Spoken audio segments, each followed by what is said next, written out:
Hey friends, welcome back to my channel. My name is Kristen and I am a stay-at-home homeschool mom of one girl, and today we are going to talk about Gather Round's Ready to Read Book 2 at the Pond.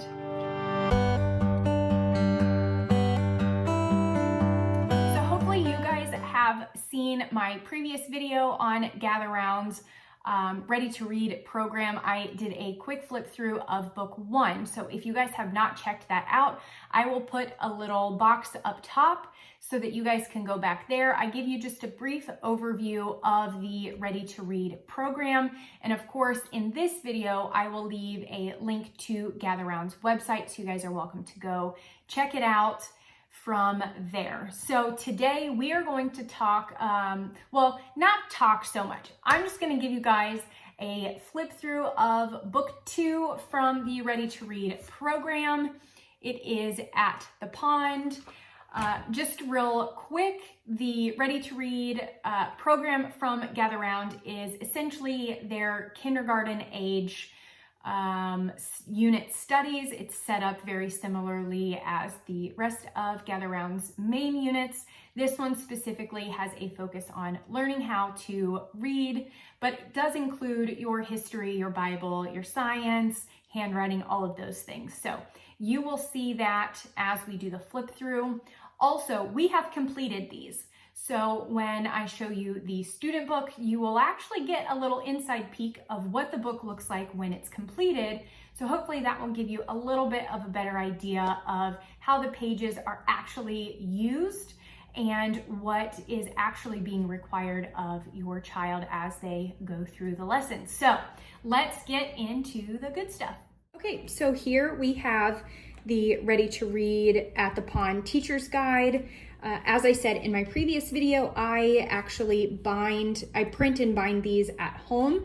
If you guys would like to see how I do that and what I use, feel free to leave me a comment. I will be happy to make a video on that. So I do buy the digital, and then, like I said, I print and bind at home. So this is not Gather Round's quality, just throwing that out there. So this is your note to the teacher, just to give you some information on Rebecca, why Gather Round, how to use this book.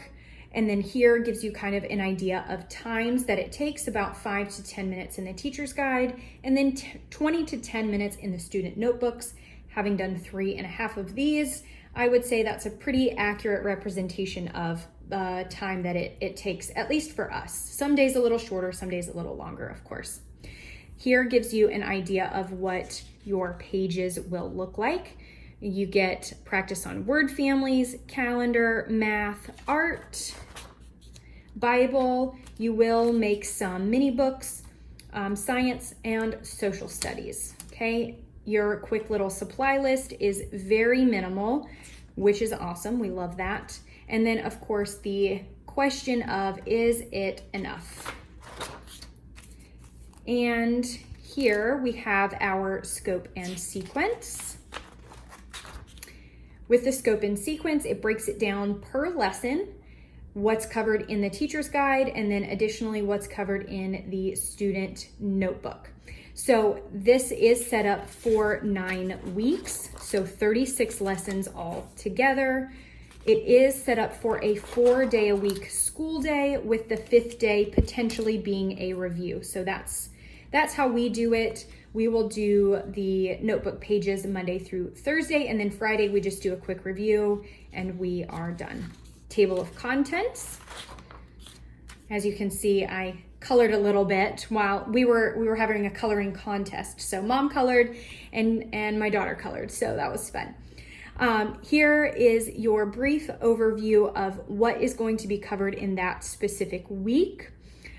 So you have your science topic, your Bible topic, your language arts with your word families, your math, art, and social studies, and then your lifestyle of learning. So if you saw my book, if you saw the flip through of book 1, this is exactly the same setup, obviously just different information as far as the teacher's guide is concerned. The student notebook is where you'll see some of the differences.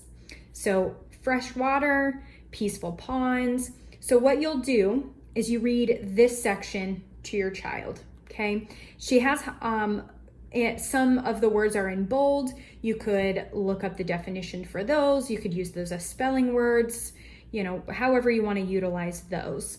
She does give you, it's always 3 discussion questions, a Bible connection, and then some of them offer an optional extension activity. Some of them don't. Again, it's all optional. And then so now we are on to lesson 2. Same thing, you read this, go over the discussion questions. If there's a Bible verse or chapter, you read that, go through the Bible connection, and then your optional extension activity. Obviously, there is a checklist up here that you could check off that you have completed all of the pages.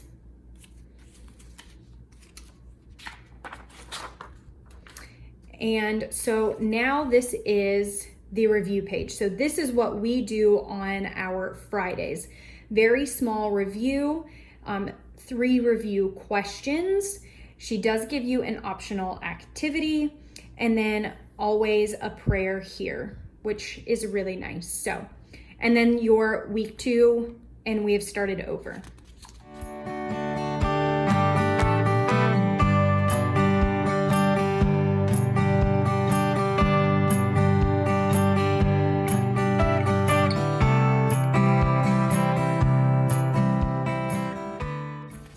All right, and now for your appendix.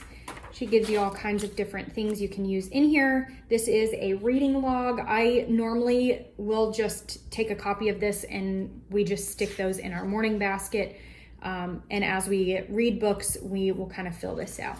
No real rhyme or reason for us.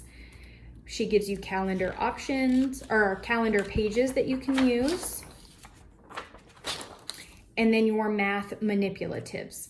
So this is really nice. If you choose to use these, we actually had Play Money, and so we opted to use that. So we were actually getting familiarity with dollars, pennies, nickels, quarters, and dimes.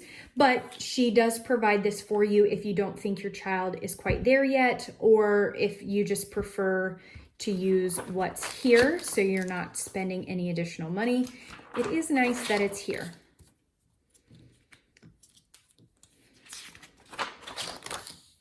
I honestly can't remember what these were for, but apparently we didn't use them. And then she does give you some flashcards. So that is the teacher's guide for Ready to Read at the Pond. So here we have our student book for At the Pond.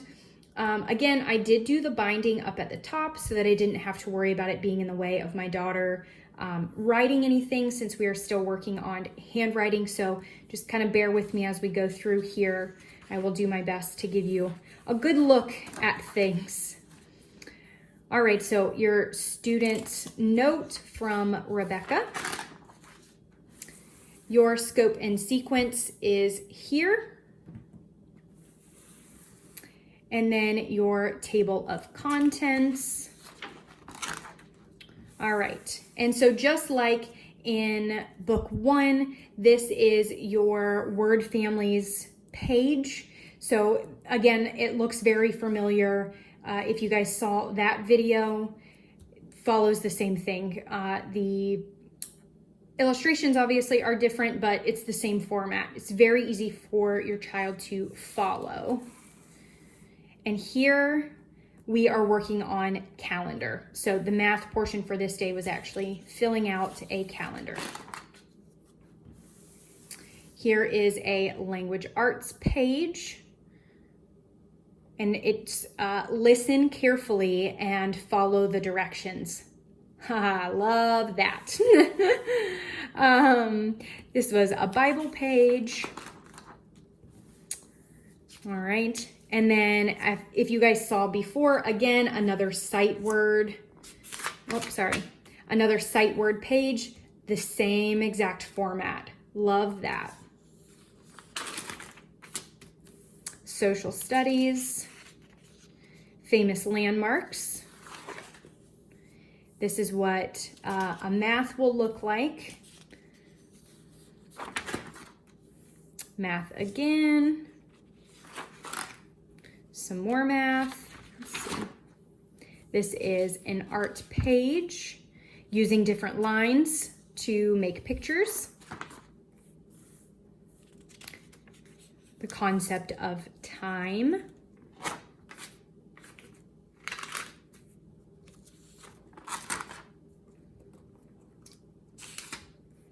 And for math, they do a ones pond and a tens lake that has a separate cutout that I laminated and we used throughout the unit, but this is just kind of an introduction here.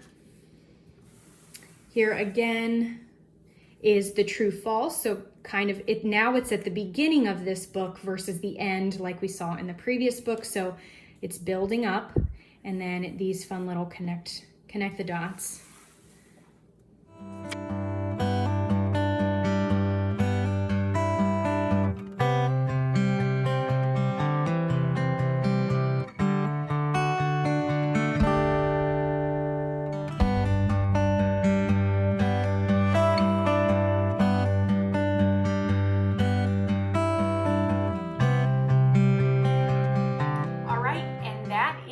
Quick peek at Gather Round's Ready to Read Book 2 at the pond.